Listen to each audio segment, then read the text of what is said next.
Hello दोस्तों, कैसे हो आप सब। Welcome back to my YouTube channel Bhagat Singh online solution. दोस्तों, आज मैं आपके लिए आपकी एक डिमांडिंग वीडियो लेकर आया हूं। इसमें मैं आज आपको बताऊंगा कि आप पीएफ में अपना सारा पैसा इकट्ठा कैसे कर सकते हैं। मान के चलिए आपने एक से अधिक खातों में या कंपनी में काम किया है और आपका कई जगह पैसा पीएफ अकाउंट में जमा हुआ है, तो आप उस सारे पैसे को इकट्ठा कैसे कर सकते हैं। तो चलिए मैं आपको इसके लिए कंप्यूटर की डिस्प्ले पर लेकर चलता हूँ। सबसे पहले आपको इस पीएफ अकाउंट की ऑफिशियल वेबसाइट पर आ जाना होगा। ऑफिशियल वेबसाइट पर आने का लिंक मैंने डिस्क्रिप्शन में दे दिया है, वहां पर क्लिक करके आप इस वेबसाइट पर आ सकते हैं।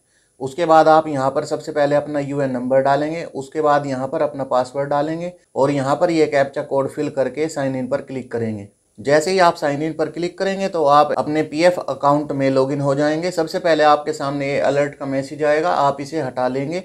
हटाने के लिए आप लेटर पर क्लिक करेंगे। जब आप अपना पैसा इकट्ठा करते हैं तो इसमें क्या क्या आपको बातें ध्यान रखनी होती है, ये मैं आपको अब बताता हूँ। सबसे पहले आप यहाँ पर व्यू पर क्लिक करेंगे, उसके बाद सर्विस हिस्ट्री पर क्लिक करेंगे।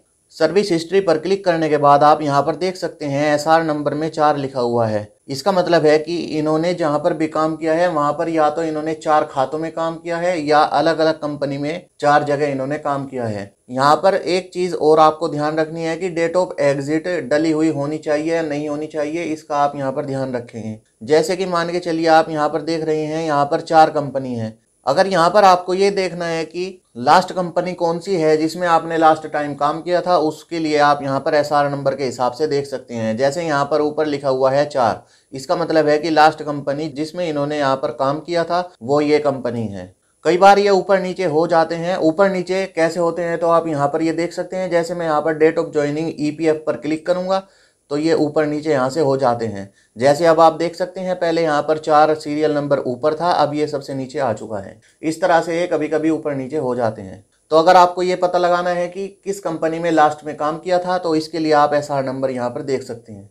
सबसे पहले इन्होंने नंबर 1 यहाँ पर लिखा हुआ है, यहाँ पर काम किया था, उसके बाद यहाँ पर काम किया था, उसके बाद यहाँ पर काम किया था और नंबर 4 जहाँ पर लिखा हुआ है इसका मतलब है कि नंबर 4 में इन्होंने यहाँ पर काम किया था। पैसा इकट्ठा करने के लिए आप जिस कंपनी में सबसे लास्ट में काम किया था या काम कर रहे हैं उस मेंबर आईडी के लास्ट 3 अंक आप यहाँ पर नोट करके अपने पास रख लेंगे। उसके बाद ही आप पैसा इकट्ठा करेंगे।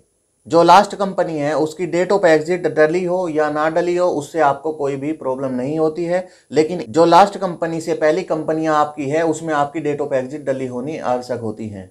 आपको मैं यहाँ पर बता दूं कि किस तरह आपको पैसा इकट्ठा करना होता है। जैसे आप यहाँ पर देख सकते हैं 1, 2, 3, इसका मतलब है कि ये जो 3 कंपनी है या खाते हैं इनका पैसा आपको नंबर 4 आईडी में करना होता है।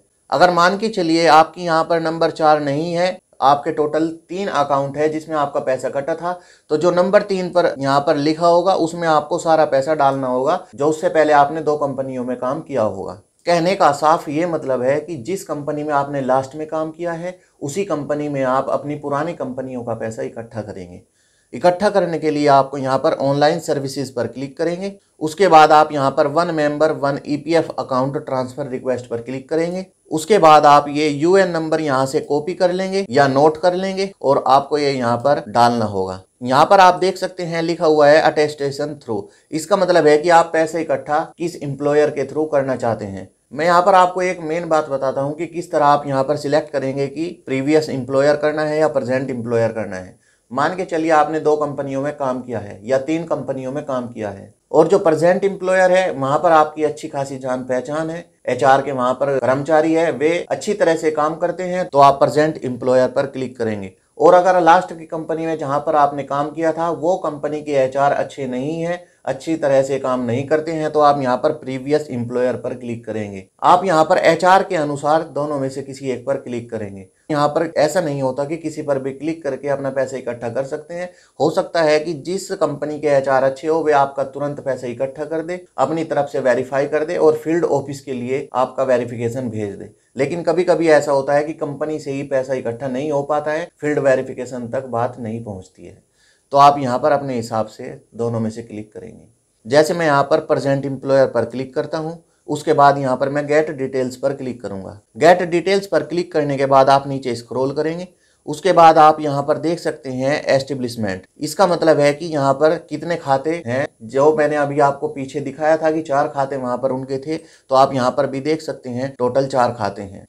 अब इनमें से आपको किस पर क्लिक करना है और किस पर नहीं क्लिक करना है वो आप उस हिसाब से करेंगे। जो मैंने अभी आपको बताया था कि आप यहाँ पर लास्ट के 4 अंक या 3 अंक नोट कर लेंगे, उस हिसाब से आप यहाँ पर पैसा इकट्ठा करेंगे। सबसे पहले मैं यहाँ पर नंबर 1 पर जो लिखा हुआ है इस पर क्लिक करता हूँ। क्लिक करने के बाद आप यहाँ पर देख सकते हैं कि जैसे ही मैंने इस पर क्लिक किया है तो यहाँ पर एक कंपनी आ चुकी है या एक खाता आ चुका है। उसके बाद मैं यहाँ से दूसरे पर क्लिक करता हूँ। जैसे हम यहाँ पर दूसरे पर क्लिक करते हैं तो यहाँ पर आप देख सकते हैं transfer claim request is already submitted for previous account. यहाँ पर आप देख सकते हैं कि जो नंबर 2 पर कंपनी लिखी हुई है उसका पैसा ऑलरेडी इन्होंने इकट्ठा कर रखा है। तो अगर आपने पैसे इकट्ठा कर रखा होगा किसी कंपनी का और आप उस कंपनी पर दोबारा यहाँ से क्लिक करके पैसे इकट्ठा करने की रिक्वेस्ट डालना चाहते हैं तो आप यहाँ पर देख सकते हैं कि आप रिक्वेस्ट नहीं डाल सकते, क्योंकि उसका पैसा आपने पहले ही इकट्ठा कर लिया है। उसके बाद ओके पर क्लिक करेंगे तो इसका मतलब है कि यहाँ पर जो ये नंबर 2 पर कंपनी लिखी हुई है इसका पैसा पहले ही इकट्ठा हो चुका है। जिस कंपनी का पैसा इकट्ठा हो चुका है उसे आप छोड़ देंगे। उसके बाद इसके आगे हम क्लिक करेंगे। क्लिक करने के बाद आप यहाँ पर देख सकते हैं लास्ट के 3 अंक यहाँ पर लिखे हुए हैं 869। इसका मतलब है कि जो मैंने आपको नंबर नोट करने के लिए कहा था ये कंपनी भी वो नहीं है। उसके बाद अगली कंपनी पर क्लिक करते हैं। जैसे ही आप अगली कंपनी पर क्लिक करेंगे तो कंपनी पर क्लिक करने के बाद आप यहाँ पर देख सकते हैं ये ऐड होती यहाँ पर जा रही है। अब आप यहाँ पर लास्ट के 3 अक्षर देखेंगे, यहाँ पर लिखा हुआ है 874। यही वो कंपनी है जिसमें आपको पैसा इकट्ठा करना है। यहाँ पर आपको एक बात का और खास ख्याल रखना है, जिस कंपनी में आपको पैसा इकट्ठा करना है जो सबसे लास्ट की कंपनी होगी उसे आप यहाँ पर नहीं जोड़ेंगे। जैसे आप यहाँ पर देख सकते हैं 874, ये नंबर मैंने आपको नोट कराया था, ये वही कंपनी है जो सीरियल नंबर 4 पर थी। इसका मतलब कि इसमें तो हमें पैसा इकट्ठा करना है, तो जिस कंपनी में हमें पैसा इकट्ठा करना होता है उसे हम यहाँ पर ऐड नहीं करते हैं। जो मेंबर आईडी लिखी हुई है इससे आप इसे पहचान सकते हैं कि ये कौन सी कंपनी है, या आप इनके नाम से भी इन्हें पहचान सकते हैं। इसे हटाने के लिए आप यहाँ पर क्लिक करेंगे। क्लिक करने के बाद डिलीट पर क्लिक करेंगे। अब आप यहाँ पर देख सकते हैं टोटल 4 कंपनी में से हमने 2 कंपनी यहाँ पर ऐड की हुई है और 4 कंपनी में से 2 इस वजह से ऐड की है कि एक कंपनी का पैसा पहले ही ट्रांसफर हो चुका है। इनमें से किसी कंपनी में उसका पैसा जा चुका है तो इसलिए हमने उस कंपनी को यहाँ पर ऐड नहीं किया है। दूसरी बात, हमने यहाँ पर एक कंपनी वो ऐड नहीं की है जिस कंपनी में हमें सारा पैसा इकट्ठा करना है। जैसे नंबर 4 पर या लास्ट में जो कंपनी थी उस कंपनी में हमें पैसा इकट्ठा करना है तो हमने उसे भी यहाँ पर नहीं लिया है। जैसे ही आप यहाँ पर अपने हिसाब से कंपनी इकट्ठा कर लेंगे उसके बाद आप यहाँ पर क्लिक करेंगे। सबसे ऊपर क्लिक करने के बाद आप नीचे स्क्रॉल करेंगे और यहाँ पर कंसेंट पर क्लिक करके गेट OTP पर क्लिक करेंगे। जैसे ही आप OTP पर क्लिक करेंगे तो आप यहाँ पर देख सकते हैं OTP सेंड सक्सेसफुली। उसके बाद आप ओके पर क्लिक करेंगे और यहाँ पर अपनी OTP डाल के सबमिट पर क्लिक करेंगे। आप यहाँ पर देख सकते हैं इनवैलिड OTP बता रहा है। जैसे ही मैंने यहाँ पर OTP डाली और सबमिट पर क्लिक किया तो यहाँ पर आया हुआ है, लिखा हुआ है इनवैलिड OTP। ये 2 रीज़न से आता है। मान के चलिए आप OTP गलत डाल रहे हैं बार बार तो यहाँ पर इनवैलिड OTP लिखा आएगा, या फिर सर्वर इशू के कारण भी कभी कभी इनवैलिड OTP लिखा आ जाता है।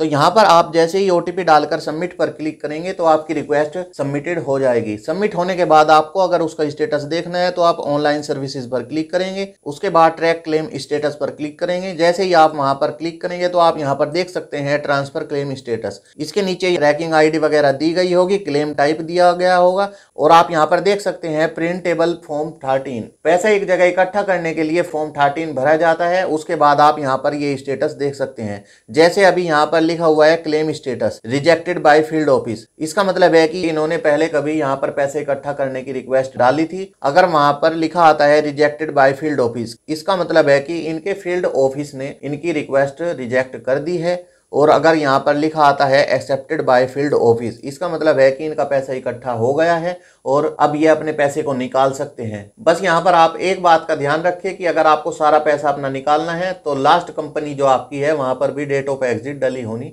आवश्यक होती है। तो इस तरह से दोस्तों आप अपने PF का सारा पैसा या सभी कंपनियों का पैसा एक कंपनी में इकट्ठा कर सकते हैं। जब आपका पैसा एक जगह इकट्ठा हो जाता है तो उसके बाद आप उस पैसे को निकाल सकते हैं। अगर आपको इस वीडियो से जरा भी हेल्प होती है तो आप इसे लाइक कर दीजिएगा और अपने दोस्तों में शेयर करके चैनल को सब्सक्राइब कर दीजिएगा, जिससे कि आने वाली वीडियो की नोटिफिकेशन आपके पास समय पर पहुंच जाए। धन्यवाद।